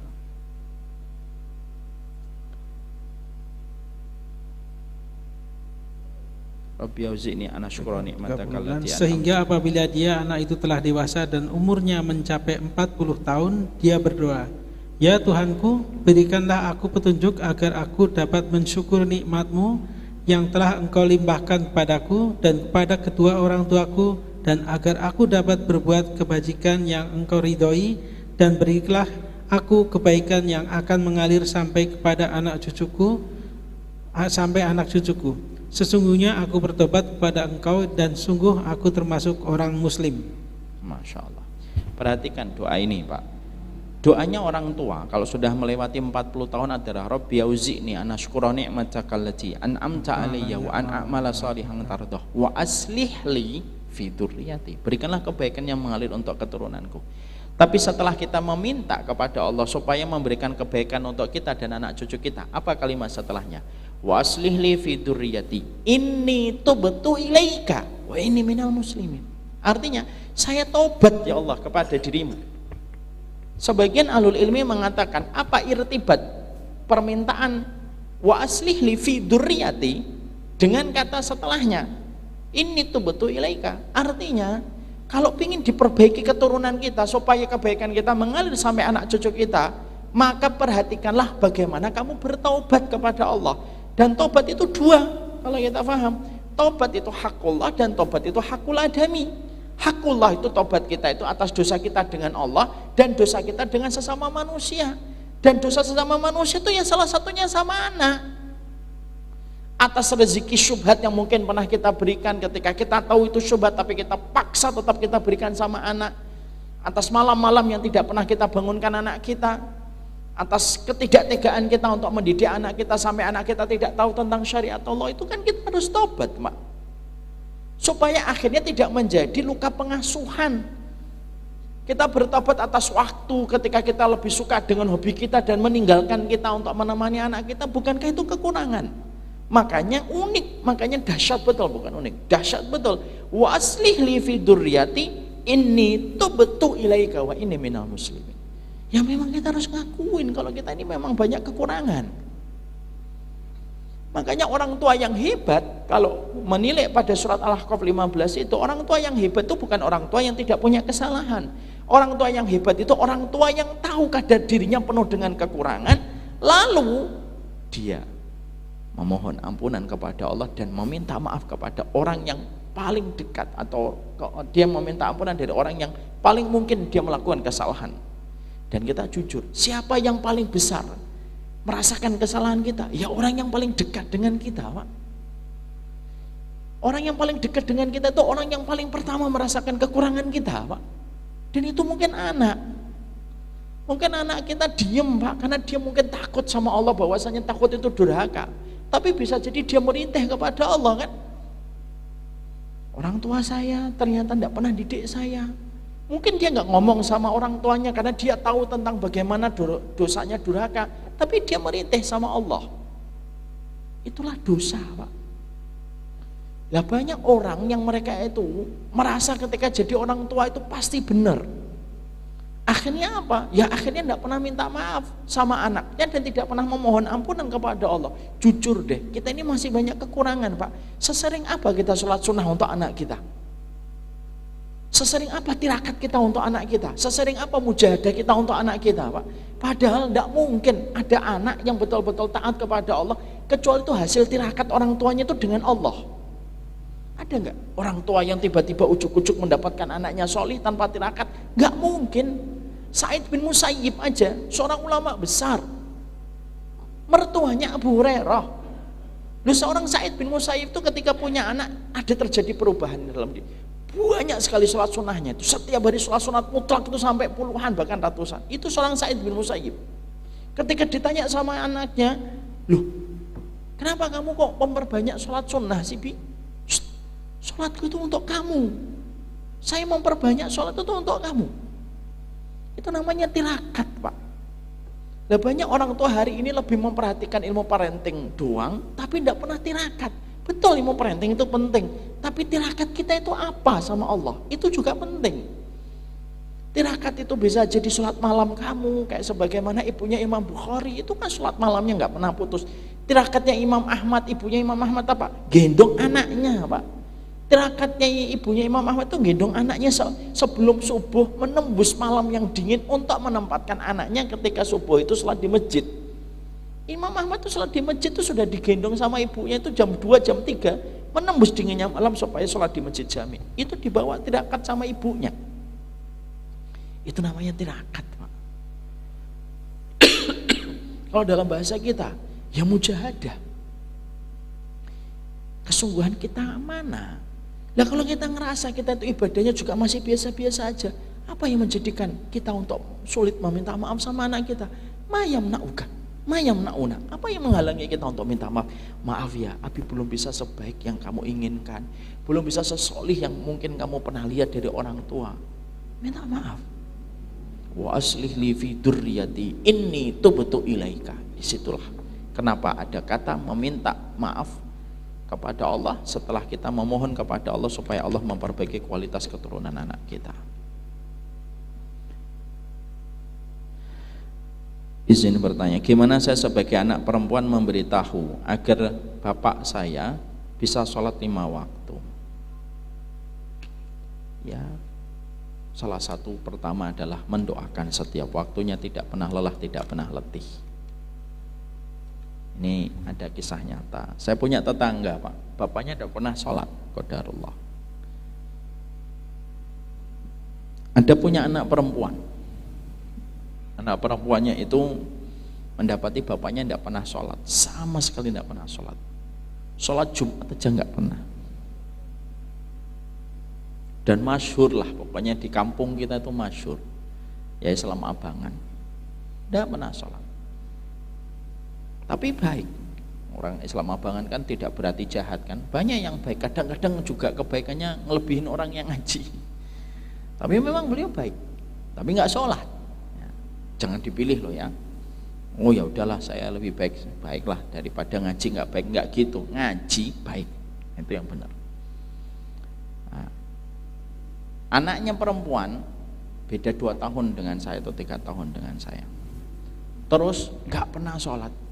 Anaknya perempuan tuh mendoakan tiap waktu semenjak SD, Pak. Dulu saya masih SD SMP kan masih ngobrol sama perempuan, masih ya cerita, dia cerita, bapakku ora tahu sholat. Loh, lah bapaknya tuh bangun rumah, ya dibangunkan musola untuk keluarganya. Ya enggak pernah itu, bapaknya itu dibangunkan musola, bapaknya masuk musola juga enggak pernah. Padahal di musola itu dindingnya, Pak, kapan bapakku sholat? Loh, bapaknya itu enggak pernah marah. Kenapa? Bukan karena sabar, karena enggak pernah baca tulisan itu. Coba antum bayangkan, dari semenjak SD, SMP, sampai saya masuk pondok, ketika selevel SMA, saya masuk pondok, beberapa tahun masih enggak sholat. Tiba-tiba, Pak, kira-kira beberapa tahun, 2-3 tahun sebelum meninggal dunia, sholat, Pak. Jumat ngambil sarung, minta sarung, sampai keluarganya kaget, jalan ke masjid, sholat Jumat pertama kali sepanjang hidupnya. Dan setelah itu sholat sampai meninggal dunia. Karena ketulusan doa seorang anak. Doa itu kalau datang dari hati yang betul-betul meminta sama Allah, sebagaimana anak kecil minta sama orang tuanya, insya Allah dikabulkan oleh Allah. Anak kita, Pak, kalau minta, ini jelas, kalau minta itu terus-terusan, nggak pernah putus. Ini terutama coklat. Kamu sering minta coklat ya, nak? Iya. Kalau minta coklat tuh, coklat, iya. Nanti 2 menit baru berhenti. Coklat, iya. Terus saja. Lama-lama akhirnya kita kasih coklat. Bukan karena kita baik-baik banget juga, enggak, ya karena terus meminta coklat aja gitu. Kadang-kadang itu yang kita harus paham, yang kita harus mengerti adalah Orang yang banyak orang yang banyak mengetuk pintu adalah orang yang paling besar dibukakan pintu untuknya. Kan begitu. Bapak ngetok rumahnya Pak Aiban yang gede luar biasa itu rumahnya beliau. Bapak ngetok sekali. Pak Aiban, gak kedengeran Pak. Wong dibutuhkan jarak berapa kilo antara pertama rumahnya sampai belakangnya. Coba tapi kalau Bapak ngetoknya, insya Allah dibuka. Tapi kalau nggak ditampar alhamdulillah. Tapi dibuka atau tidak dibuka? Dibuka. Kata Hasan Al-Basri rahimahullah ta'ala, orang yang banyak ngetok pintu langit adalah orang yang paling banyak besar kemungkinan dibukakan pintu oleh Allah. Makanya perkataan salaf itu bagus, mintalah kepada Allah sebagainya merengeknya anak kecil ketika minta sama bapaknya. Dan itu yang harus kita pahami sebagai bagian dari kekuatan doa. Bagaimana bila ayah melakukan dosa besar seperti berjudi, riba, apakah mengalarkan anak dan bagaimana menyembuhkannya? Bisa. Namanya sebuah penyakit buruk, su'ul khuluqi yu'ti. Kata alul hikmah apa? Penyakit buruk itu kan nular. Penyakit buruk itu nular. Gen aja bawa Pak. Bapak misalkan punya kebiasaan sukanya begini kalau megang kepala. Mungkin ada di antara salah satu anak Bapak itu ada yang megang kepalanya begini. Iya atau tidak? Itu namanya genetika. DNA-nya itu bisa tersalurkan atau turun kepada anak. Itu masalah fisik Pak. Loh, dosa pun sama. Dosa itu pun sama, terutama dosa zina. Makanya Imam Syafi'i sampai mengatakan az-zina dainun wa qada'uhu fi ahlihi. Sesungguhnya dosa zina itu utang. Zina itu utang Pak, dan bayarnya itu lewat mana? Lewat keturunan. Nah terus gimana kalau kita mendapati orang tua kita melakukan zina, khamr, makan riba, lalu kita menjadi seorang anak yang entah tirakat yang mana, mungkin entah dari ibu kita, lalu kita itu tahu kalau itu dosa-dosa besar Pak. Mungkin karena kebaikan ibu kita yang kita nggak pernah tahu, atau mungkin kebaikan nenek kita, akhirnya kita itu tahu bahwasanya perbuatan bapak kita itu salah. Caranya supaya nggak nular ke kita dan keturunan kita apa? Mintalah perlindungan kepada Allah dari segala macam fitnah. Karena kita tidak pernah tahu apa yang bisa menimpa kepada kehidupan kita. Ya, makanya kalau ada orang tua Pak sudah melakukan dosa besar, itu bentuk dari orang tua yang paling tidak ngerti akhirat. Contoh, punya anak perempuan, lo kok tega zina? Itu tega banget sama anak itu. Masya Allah itu. Saya pernah mendapati ada seorang artis terkenal di Indonesia. Dia jujur ngomong, tapi kita ngambil hikmah Pak. Bukan berarti kita lebih baik, kita ngambil hikmah. Dia bilang begini, saya ini bajingan. Ketika sebelum nikah, bahasanya saya nggak rubah ya Pak. Karena mencari bahasa yang sepadan dengan bajingan saya susah. Gitu. Saya ini bajingan gitu. Tapi ketika saya punya anak perempuan, saya berhenti. Kenapa? Saya khawatir dan ketakutan tiap malam kalau perbuatan saya nanti akan dilakukan orang kepada anak saya sebagaimana saya melakukan itu kepada orang. Cukuplah bajingan saya itu ketika sebelum saya punya anak perempuan. Itu kata seorang artis Pak. Saya lihat di YouTube, di podcastnya. Masya Allah ya. Padahal beliau belum ngaji Pak. Sudah ngaji Robbana Ustaz? Belum. Letter atau Allah juga belum. Tapi fitrah manusianya itu sudah kebentuk itu sebenarnya. Jadi dia ngomong semenjak saya punya anak, jadi setelah istrinya saya di USG dan perempuan, saya langsung tidak bisa tidur. Malamnya saya mikir panjang gitu. Wah, kalau saya masih melakukan dan meneruskan kebiasaan saya dulu main sama perempuan, sampai anak saya perempuan ini, terus gimana anak saya nanti akan diperlakukan orang lain sebagaimana saya memperlakukan itu sama orang lain. Semenjak saat itu beliau mengatakan, saya tetap nakal, tapi untuk masalah zina saya sudah nggak mau. Masya Allah Pak.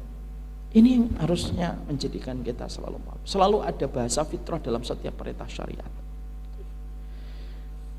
Bisakah dosa orang tua kita yang pernah berbuat syirik diampuni oleh doa anaknya yang sholih? Bisa, insya Allah. Selama belum meninggal dunia, doanya anak yang sholih masih bisa mengalir untuk orang tuanya.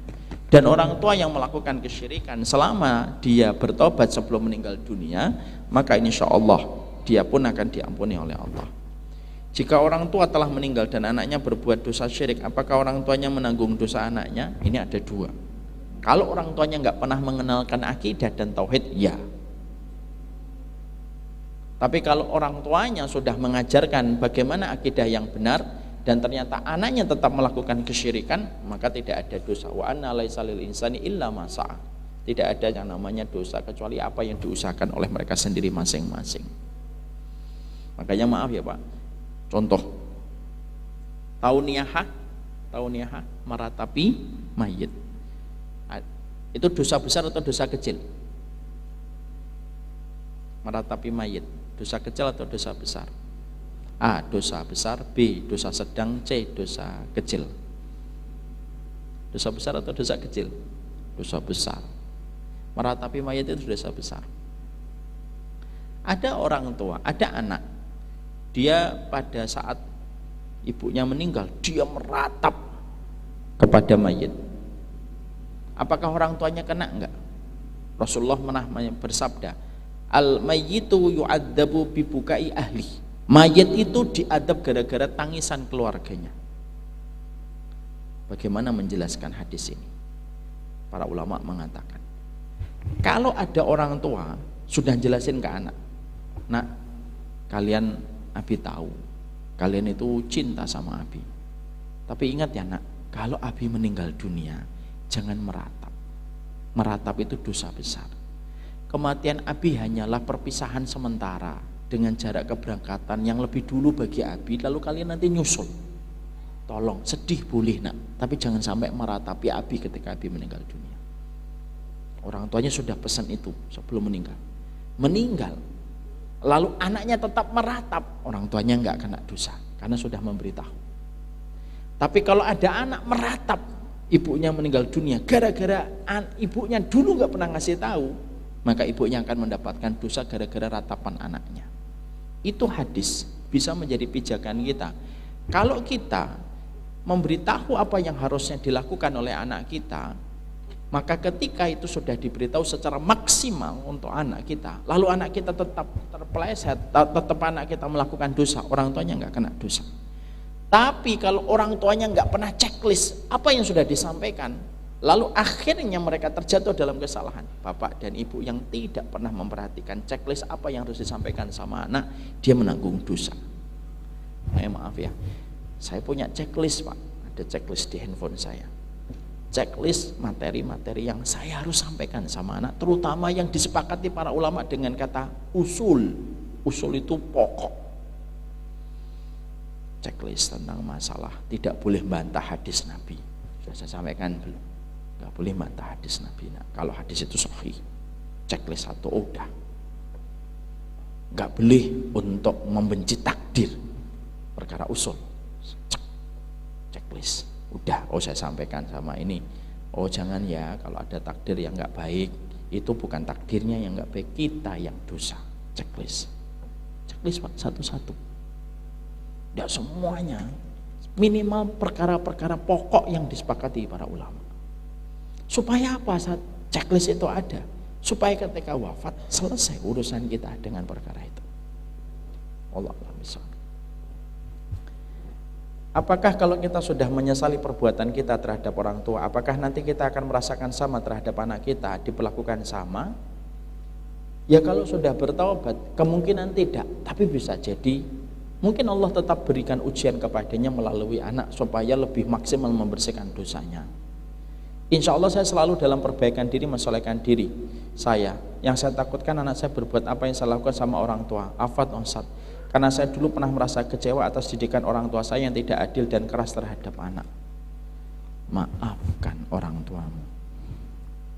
Orang yang paling berat kita maafkan itu dua Pak. Pasangan hidup kita dan orang tua kita. Terlalu perih hidup ini kalau menyimpan nama orang yang kita benci dan nama itu adalah orang tua kita. Tidak ada orang yang paling berat untuk kita ridhoi kekurangannya kecuali adalah bapak dan ibu kita. Supaya anak-anak kita pun ridho terhadap kekurangan kita.